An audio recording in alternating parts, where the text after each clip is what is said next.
Give me an A. Give me a D. Oh, there's nobody over there. Give me an H. Give me a D. What have you got? Seriously? Everybody in the room has it? Well, then I'm in the right place.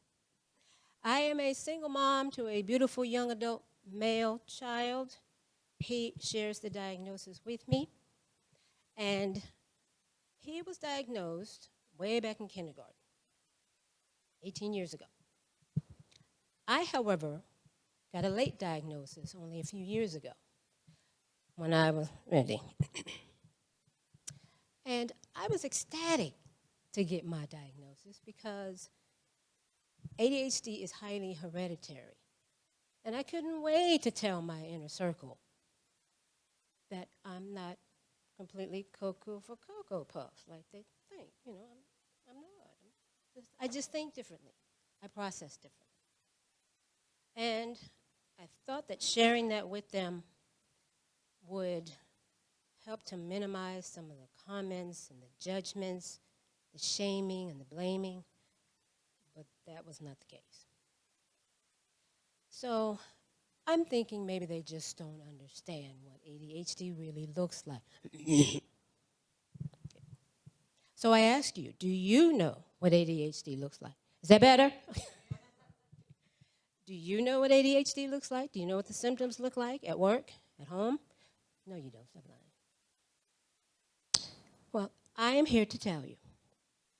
So I'm going to give you an example both at home and at work, and then share a strategy that I've learned to help minimize some of those symptoms. And notice I said minimize, not eliminate, not annihilate, not destroy. ADHD isn't going anywhere. To any parents of ADHD children, when they graduate, ADHD is not walking behind them with their cap and gown to go on stage and get their diploma. It's not going away. So, for work, you may know an employee, coworker, or it could be you, who has a hard time finishing assignments, meeting deadlines, missing meetings or forgetting about meetings, and this is consistently happening. Getting late to work, unable to stay at their desk. That was a big one for me. It was very hard for me to stay at my desk and just sit for 8 hours. So I would get up and wander around. And of course, there's, griping. Can't find Lillian. You seen Lillian? You seen Lashawn? Where is she? So my strategy was to start leaving notes at the entrance of my cubicle. So when you come around and ask, where's Lashawn, first of all, why you need to know where I am. Snitches get stitches. And second, if you bother to read the sign at the entrance of my cubicle, it clearly states, Lashawn went to the bathroom to adjust her wig, okay? Why are you looking for me?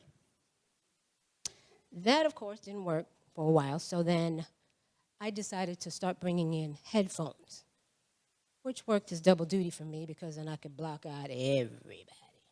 People I didn't want to talk to, people I didn't want to hear, but it was very helpful in minimizing a lot of the distractions. The second example would be at home. You may know somebody, or again, it could be you, who really just struggles with just everyday regular stuff, like loading the laundry in the washing machine and forgetting to put it in the dryer 2 days later. Loading the dishwasher, forgetting to turn it on. Forgetting to feed the family pet. Yes, I forgot to feed the pet. It wasn't my pet. That's probably why I forgot.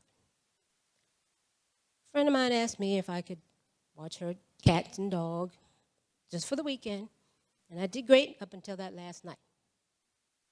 So, no, the cat's not dead. No, oh God. So I went in, fed the dog, and immediately had an impulse remembrance that I needed to do something on the computer. So I ran over to the computer, and the cat noticed my distraction. He ran his little furball self over there with me. So I'm working on the computer, and she gives me a little tap. Hey, did you forget to feed me? Hey. So I felt him, but not really, because I was hyper-focused at this point on getting this computer thing done. And she tapped me again. Hey. I'm still here. I'm hungry. Again, I was trying to get the computer done, and she wasn't having it, so a little more aggressive this time. Okay, so now she's got my complete, full, undivided, hyper-focused attention. What for a ball? She's looking at me like, heifer, I know you felt me paw you those first 2 times.